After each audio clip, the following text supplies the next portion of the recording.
Сары май жуулган каймакты эритип кайнатуу жолу менен алынган май. Анда ак майга караганда суусу аз болгондуктан аны көп убакытка чейин сактоого мүмкүндүк берет.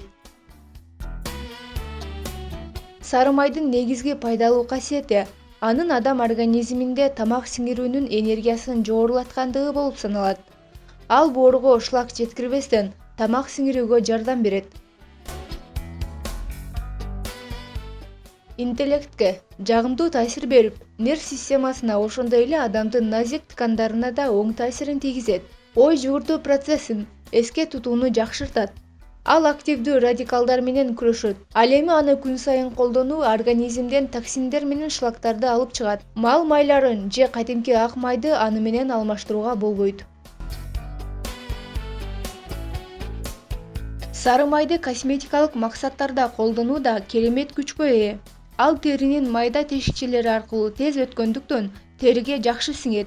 Тери алдындагы катмарлардагы жыйылган туз шлактарын жана токсиндерди эритет. Ошондуктан сары май пайдаланылган процедурадан кийин тери назик, жылмакай жана жумшак болуп калганын байкоого болот. Сары май айрыкча жаздын шамалдуу жана муздак күндөрүндө пайдалуу.